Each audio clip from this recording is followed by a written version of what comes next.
मराठा समाजाला ओबीसी मधलं आरक्षण मिळावं, मराठा समाजाला सरसकट कुणबी प्रमाणपत्र मिळावे याकरिता संघर्षयोद्धे मनोज जरांगे पाटील आंतरवादी सराटी या ठिकाणी आज तिसरा दिवस उपोषणाला बसले। 3 दिवस झाले सरकारनं अद्यापर्यंत कुठलीही दखल घेतलेली नाही, म्हणून आज आम्ही बार्शी तहसील कार्यालयासमोर आमरण उपोषणाच्या ठिकाणी सरकारच्या नावानं या ठिकाणी वैकुंठ स्नान तिसरीचं करतोय, तिसऱ्या दिवसाचं करतोय।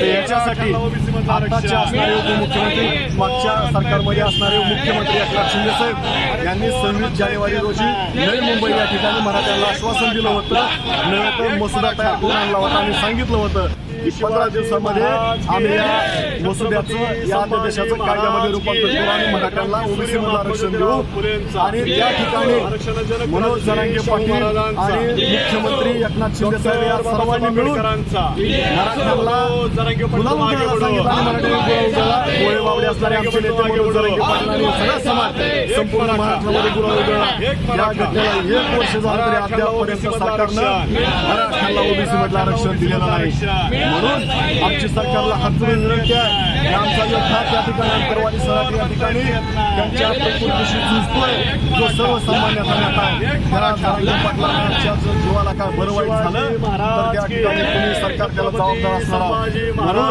आजच्या आज मराठा समाजाच्या आरक्षणाचा प्रश्न तुम्ही त्या ठिकाणी संपवा, अन्यथा मराठा समाजाला वैकुंठ स्नान आंदोलन स्थळी करायची वेळ आली आहे।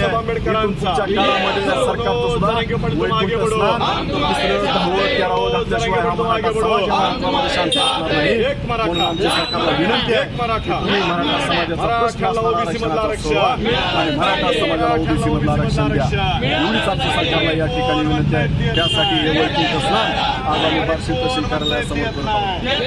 छत्रपती शिवाजी महाराज की जय, छत्रपती संभाजी महाराज की जय, एक मराठा, एक मराठा महाराज की जय। जरांगे पाटील आगे बढ़ो,